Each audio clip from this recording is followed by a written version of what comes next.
Hello and welcome back to my channel. Today we are doing a full deck flip through of the Mythos Tarot. I'm so excited to show this deck to you. Fun fact, the only A+ I ever got in college was in Greek mythology. So I was super psyched when I saw this deck and I can't wait to get into it.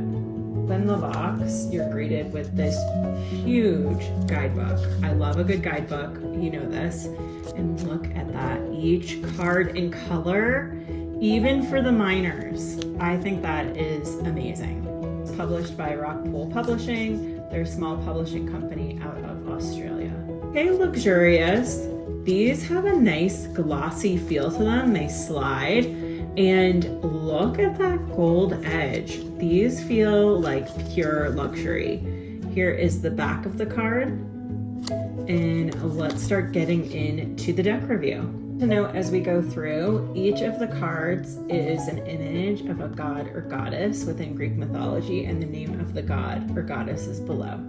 Starting with the major arcana.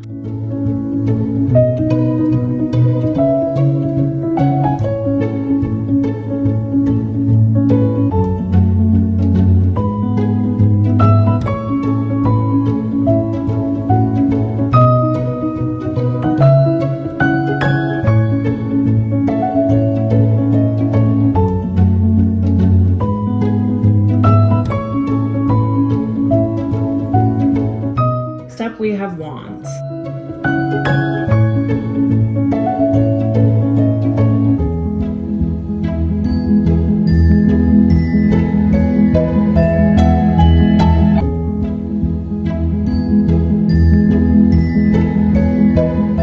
Next up we have coins or pentacles.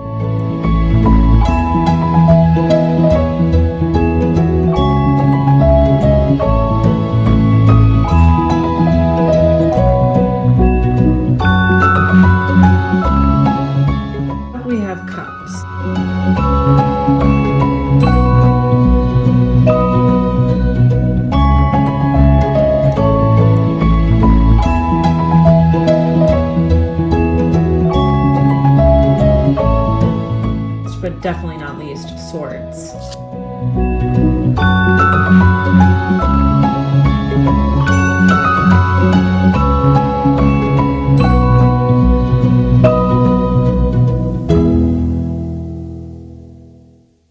I really love this deck. I love the imagery. I think it's done really well. My only concern is I would not recommend this deck for a beginner. For example, let's try to find this. There you go. This is the Seven of Wands. Just from looking at this card, you wouldn't know what the energy of the Seven of Wands is. I wish they had done something a little different for the minors. That's just me.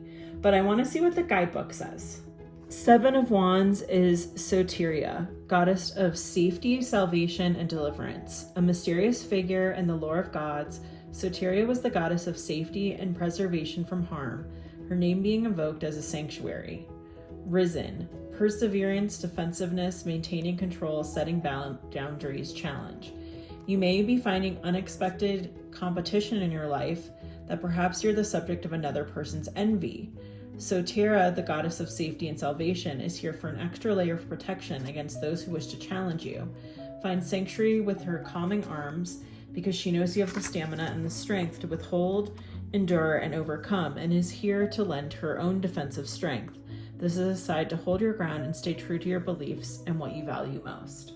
The goddess that she chose for this card is absolutely perfect. The Seven of Wands to me is always about perseverance, getting through difficult times in our lives. But would you have gotten that just from looking at the card? I don't know.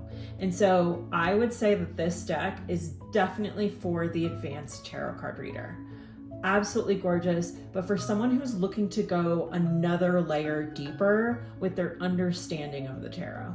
This guidebook is so dope. I love all the spreads they have. Direct spread, Trinity spread, 3-card spread, Olympian spread. So I love, love, love when a tarot deck has a specific spread that's just for their deck. I'll definitely be trying this out later. Okay, as you guys may or may not know, I always like to give each deck a shuffle test. I like to do a bridge. The shuffles very nicely. I like the smooth texture of the cards. The cards are thin enough. Sometimes I get worried with a glossy finish, but they're thin enough to have a bounce to them. So I do feel like they shuffle quite nicely and will break in very well. Overall, I'm a huge fan of this deck. Again, I am obsessed with Greek mythology, so I think this is super fun to kind of combine your love of tarot with the Greek myths. And I think from what we saw, the stories of each of the gods and goddesses are matched very well with the meaning of the card. Recommend this deck to a beginner? Probably not. Just because I feel like you'd be frustrated. Like Ace of Coins, like I'm not getting the ideology of the Ace of Pentacles in like a quick snapshot imagery. We're getting close-ups of each of the gods and goddesses' faces, which is not bad. It's just, I wish they had done more to show the energy of the card. I mean, here you can kind of see it, 5 of Cups, right? She's looking sad, so you can get some of the connotation of the card, but I would have liked to see them done a little bit differently. As you guys know, I'm always keeping it real with you. That's my honest review of this deck. I will definitely be adding this to my personal collection. Like I said, I love Greek mythology. I hope you do too. If you have a friend who's a tarot card reader and loves Greek myth, like this is the gift for him. Like I have to say the illustrations are so beautiful. I mean, look at that. Like really, really thoughtfully done. Like the intricacy of each image. I mean, this is a beautiful, beautiful deck. Thank you so much for joining me for this tarot deck review. I'm always so curious about your thoughts. Look at the stars, so gorgeous. I'm mesmerized by it. I will be using this deck quite a bit. I've been reading tarot now for like over 10 years. So I'm curious if you're new here or if you're new to tarot, I would love your feedback. I'm so curious as to how beginners work with and interact with decks that I would consider advanced. But I learned on a very different deck, kind of like I learned on the Wild Unknown Tarot, which is quite different than the Rider-Waite-Smith. And so I think it's always about finding a deck that speaks to your soul. And if you know Greek mythology really well, this actually would be a good deck for a beginner. I didn't think of that. If you like tarot deck reviews and you love crystals, please hit that subscribe button and please consider liking or commenting on this video. Your support means a lot. Thank you so much, guys. I hope to see you on the next one.